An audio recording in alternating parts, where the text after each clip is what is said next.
नमस्कार, देश का सवाल में आपका स्वागत है। मैं हूं रजत राकेश टंडन। प्रधानमंत्री नरेंद्र मोदी और यूपी के मुख्यमंत्री की महत्वाकांक्षी परियोजना ग्रेटर नोएडा का जेवर इंटरनेशनल एयरपोर्ट, आज मोदी ने इसका शिलान्यास कर दिया है। 2024 में जेवर में पश्चिमी यूपी के विकास की उड़ान शुरू हो जाएगी।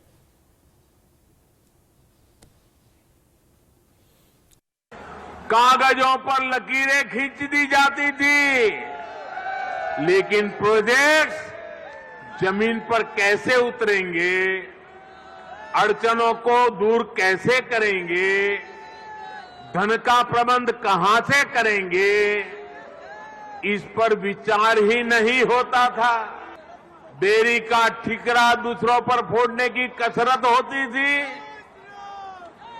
लेकिन हमने ऐसा नहीं किया, क्योंकि इंफ्रास्ट्रक्चर हमारे लिए राजनीति का नहीं बल्कि राष्ट्र नीति का हिस्सा है।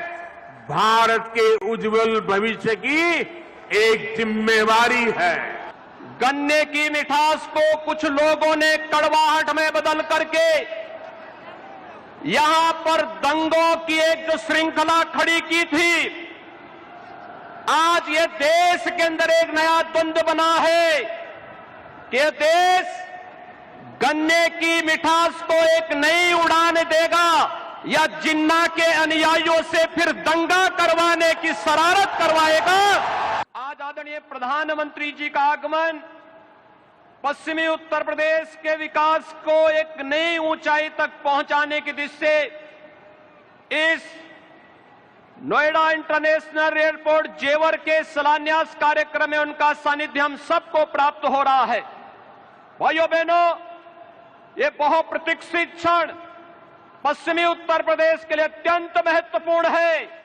उत्तर प्रदेश में चुनाव है, ये विकास की नई उड़ान है। हमारे साथ एक लंबा चौड़ा पैनल है। आज वक्त की थोड़ी कमी होगी, पहले ही माफी चाहता हूं उसके लिए।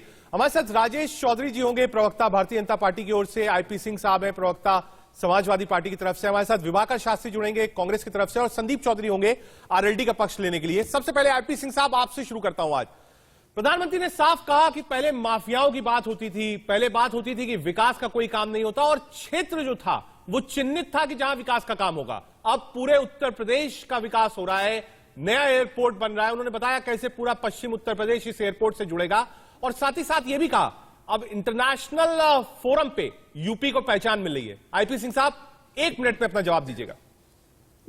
प्रधानमंत्री के झूठ के पिटारे से ये भ्रमजाल फैलाने का काम कर रहे हैं। जब चुनाव के 2 महीने रह गए तो फिर से वो बिहार की तरह मैं कितना दूं, 80,000 करोड़ दूं कि 85,000 करोड़ दूं, 90,000 करोड़ दूं कि 1 लाख करोड़ दूं, 1.25 लाख करोड़। और ये प्रधानमंत्री जब मध्य प्रदेश में जाते हैं तो फैक्ट्रियों की बात करते हैं, और झारखंड में जो वहां झारखंड मुक्ति मोर्चा ने प्रधानमंत्री को धूल चटाई, वहां जब गए तो उन्होंने कहा कि यहां की सड़कें अमेरिका और यूरोप की तरह होगी। तो प्रधानमंत्री के पिटारे से चुनाव के वक्त ये तमाम झूठ की बातें जनता के सामने आ रही हैं। अरे प्रधानमंत्री जी, आपको इतनी चिंता थी तो कहां थे आप 2014 से, 2017 से 5 वर्ष बीत गए? क्या दिया आपने उत्तर प्रदेश को? आपने महंगाई दी, बेरोजगारी दी, भूखमरी दिया उत्तर प्रदेश को, और जब चुनाव आया तो सौदागर की तरह फिर से आप उत्तर प्रदेश में ठगने का काम शुरू कर दिया है। लेकिन उत्तर प्रदेश की जनता सचेत है, जागरूक है, और आपको खबर देगी उत्तर प्रदेश से। ये प्रतिज्ञान है उत्तर प्रदेश की जनता का। ठीक है ठंडी आदित्यनाथ और राजा सिंह बिष्ट को उत्तर प्रदेश की जनता। राजेश जी, आपके पास आऊंगा, आपसे जवाब लूंगा। ठीक है आईपी सिंह साहब, जवाब लूंगा। आईपी सिंह साहब, आपने अपना समय ले लिया है, आप आगे जाने दीजिए, वरना डिस्कशन सिर्फ एक होल्ड हो जाएगा। ठीक है सिंह साहब, 1 मिनट दीजिएगा। हमारे साथ संदीप चौधरी जी भी हैं, प्रवक्ता आरएलडी की तरफ से। इस बात की चर्चा संदीप जी बहुत हो रही है कि आने वाले समय में अखिलेश यादव और जयंत चौधरी साथ आ सकते हैं। पश्चिम उत्तर प्रदेश में मुलाकात हुई, बढ़ते कदम वाली तस्वीर भी हमने देखी। पश्चिम उत्तर प्रदेश को जिस तरीके से बीजेपी नचर कर रही है, चाहे वो जेवर एयरपोर्ट की बात हो, चाहे वो अमित शाह की मौजूदगी रहेगी पूरे पश्चिम उत्तर प्रदेश में, प्रभारी उनको बनाया गया है, क्या फर्क पड़ेगा इस एयरपोर्ट से और जो विकास का एजेंडा पश्चिमी उत्तर प्रदेश के लिए बीजेपी लेकर चल रही है? संदीप जी, देखिए क्या फर्क पड़ेगा, इस चीज का आइडिया आप चीजों से लगा सकते हैं। मोदी जी ने अनेक घोषणाएं की थी, उसके बाद बंगाल का चुनाव हार गए। मोदी जी ने अनेक घोषणाएं की थी, राजस्थान से चले गए। मोदी जी ने अनेक घोषणाएं की थी, महाराष्ट्र से चले गए।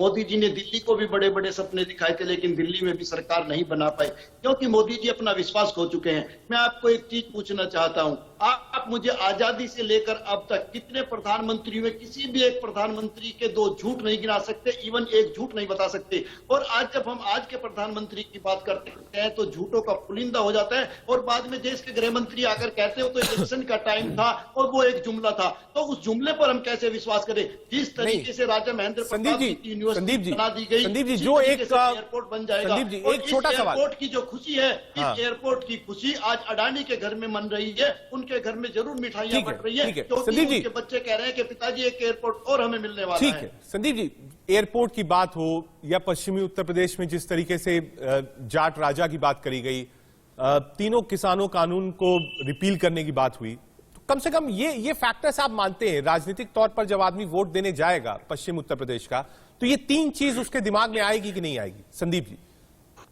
बिल्कुल, मैं आपको बता देता हूं उसके दिमाग में क्या चीज आएगी। पश्चिम उत्तर प्रदेश में अगर आप ध्यान देंगे, आगरा से लेकर सहारनपुर तक आ जाइए, यहाँ ये किसान बेल्ट है, ये गन्ना बेल्ट है। इसमें ये बात जरूर ध्यान में आएगी कि पिछले 5 साल में गन्ना किसानों को क्या मिला, वो अपने बच्चों को कैसे पढ़ाते। उनके दिमाग में ये जरूर आएगा कि कोई शुगर फैक्ट्री यहाँ पे लगाई गई या नहीं लगाई गई। तो ये चीजें हैं मेन यहाँ की, और इसके अलावा यहाँ पे कुछ नजर नहीं आएगा। रोजगार लोगों को मिला नहीं है, ये तीनों चीज नजर नहीं आएगी, आपका ये कहना चलो ठीक है। ठीक है राजेश जी, आरोपों की झड़ी है, आपने आईपी सिंह साहब को भी सुना, आपने संदीप जी का भी पक्ष सुना। पश्चिम उत्तर प्रदेश पर मेहनत कर रही है बीजेपी, एक टारगेट है बीजेपी का कि शायद जो दिक्कत है या कुछ कमजोरी है उसको पूरा किया जा सके। आपको लगता है जो अलायंसेस समाजवादी पार्टी कर रही है, जो बेरोजगारी का मुद्दा समाजवादी पार्टी लेकर चल रही है, जो महंगाई का मुद्दा लेकर चल रही है, किसानों का मुद्दा लेकर चल रही है, उसके आगे बीजेपी ने ये 3 बड़ी चीजें रख दी है, एयरपोर्ट, जाट नेता, किसान कानून? संदीप जी, माफ करिएगा राजेश चौधरी जी। देखिए, मैंने दोनों प्रवक्ताओं को, चाहे वो समाजवादी पार्टी के आईपी सिंह जी, हमारे बड़े भाई, बहुत सम्मान में इनका करता हूँ, बहुत इज्जत करता हूँ, बड़ा साथ काम किया, इनसे कुछ सीखने का भी हमको मौका मिला है। अब थोड़ा सा डिस्टर्ब हो गए, मैंने उनको धैर्यपूर्वक सुना, संदीप भाई को भी बहुत धैर्यपूर्वक सुना था, मेरी बात को सुना जाए। आज प्रधानमंत्री पश्चिम उत्तर प्रदेश में आए, उन्होंने एक बहुत बड़े एयरपोर्ट की हमारे लिए खुशी का समय, मैं तो दोनों मित्रों को मिठाई खिलाना चाहूंगा, आइए ना, तो साथ कम से कम हो सकता है आप 4 बातों से सहमत नहीं हो, एयरपोर्ट बनेगा तो मित्र संदीप जी आप भी उससे उड़ोगे और आईपी सिंह जी वहां पर उतरेंगे, ऐसा नहीं है। इस क्षेत्र का जो किसान है, जो फल सब्जी उगाता है, उसको भी एयरपोर्ट से बाहर निर्यात करने का मौका मिलेगा।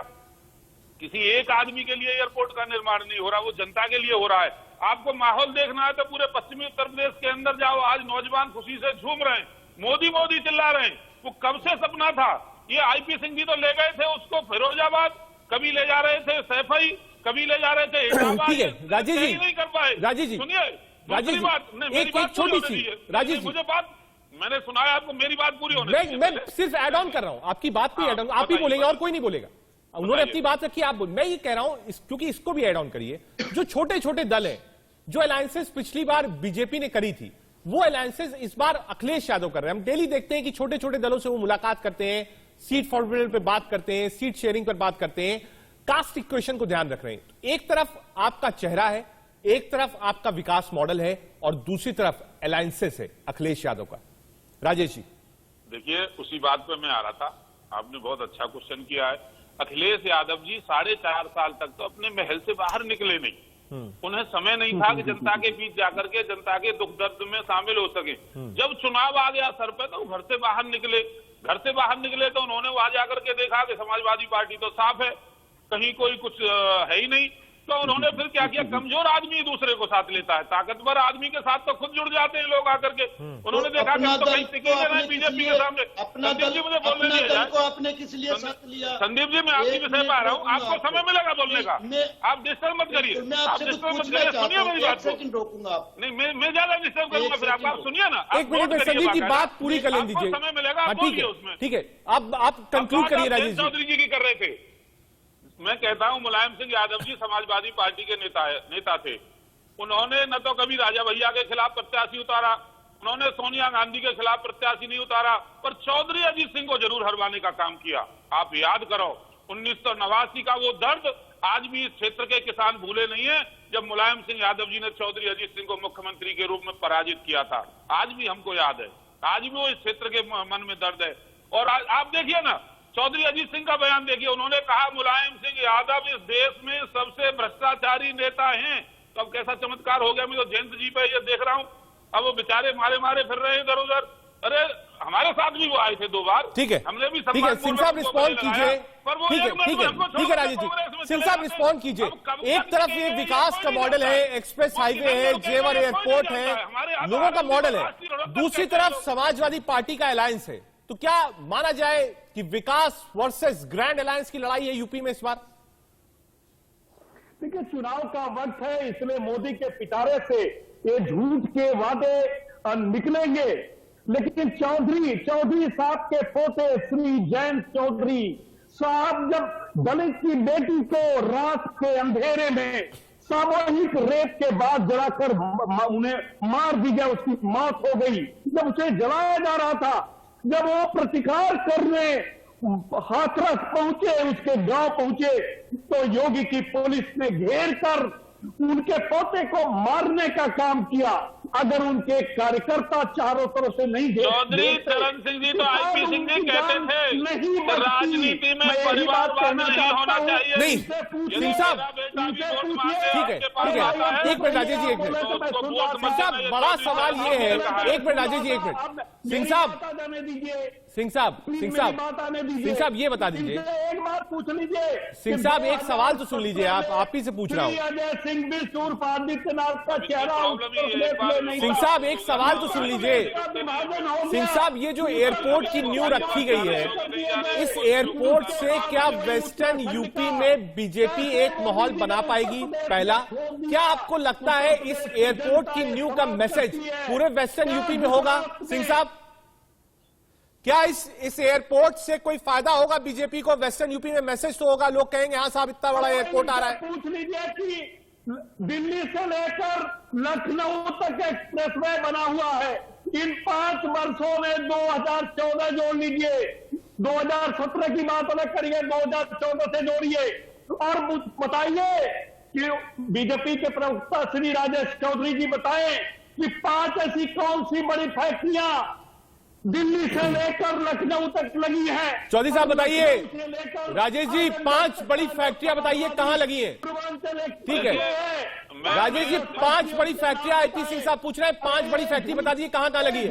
समाजवादी पार्टी के प्रवक्ता के रूप में आईपी सिंह जी यहाँ बैठे, उनको ईमानदारी से पूछ लेना, जब वो आजमगढ़ जाते थे लखनऊ से तो क्या हालत उनकी हो जाती थी?